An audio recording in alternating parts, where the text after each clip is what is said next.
Jur să respect Constituția. Jur să respect Constituția. Drepturile și libertățile fundamentale ale omului. Drepturile și libertățile fundamentale ale omului. Să aplic în mod corect și fără părtinire legile țării. Să aplic în mod corect și fără părtinire legile țării. Să-mi îndeplinesc cu răspundere. Să-mi îndeplinesc cu răspundere. Și bună credință. Și bună credință. Îndatoririle ce-mi revin potrivit funcției. Îndatoririle ce-mi revin potrivit funcției. Și să respect secretul profesional. Și să respect secretul profesional. Așa să ne ajute Dumnezeu.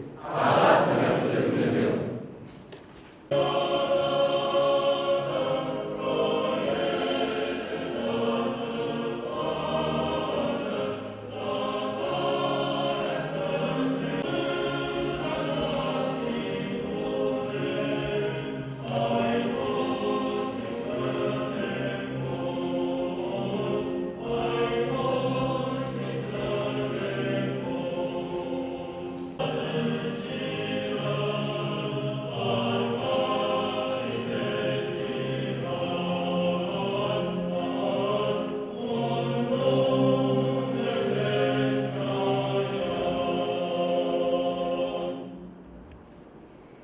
Urmează depunerea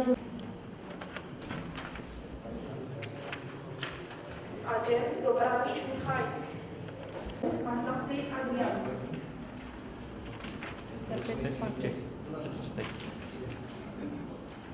Agent Așteptănoaie Sorin.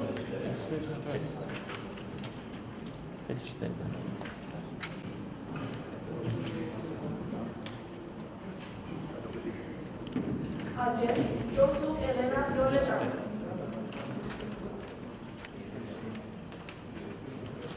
Agent Damian Ionela Mădălina.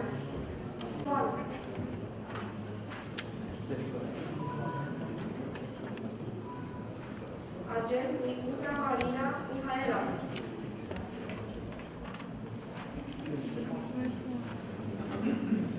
Pentru noi, care nu am avut contact cu această meserie până acum, au reprezentat o adevărată poartă deschisă către sufletul meseriei de polițist. Am primit nenumărate teme de gândire în aceste zile, teme importante, zic eu, cum ar fi echilibrul dintre familie și carieră, cum ar fi prietenia și viața socială, cum ar fi condiția noastră fizică. Toate aceste gânduri, însoțite cu tot ce am studiat noi în aceste zile pentru acest concurs, însoțite cu poveștile auzite, toate se vor cerne încet, încet. Și va rămâne esența, sper, din tot sufletul și sperăm cu toții, un nucleu durabil în jurul căruia ne vom clădi meseria noastră de polițist și nu de puține ori, poate și fără să ne dăm seama, ne vom modela și personalitatea. Comunitățile în care noi ne vom desfășura activitatea sunt formate din oameni simpli, dar să nu uităm că sunt foarte, foarte fini observatori și foarte buni păstrători ai valorilor de bază ai unei comunități. Și dacă veșnicia s-a născut la sat, haideți să îi adăugăm un pic de liniște, un pic de ordine și un pic de respect. Le suntem datori lor, le suntem datori și colegilor noștri alături de care am concurat pentru posturile noastre și știm cu toții că nu au fost puțini. Și nu în ultimul rând le suntem datori nouă și jurămintelor pe care tocmai le-am depus. Vom învăța cu siguranță, pas cu pas, ce înseamnă meseria dincolo de partea formală. Iar dacă în aceste vremuri în care a migrat către exterior a devenit un trend, am hotărât să rămânem aici, în țară, îmi doresc ca împreună, cu pași mici, dar siguri, să lăsăm urme ale prezenței și faptelor noastre. În anul 2011, urmarea, anumitor restricții bugetare, care le știm cu toții, pentru a-mi păstra onoarea, am luat decizia să plec din cadrul Ministerului de Interne.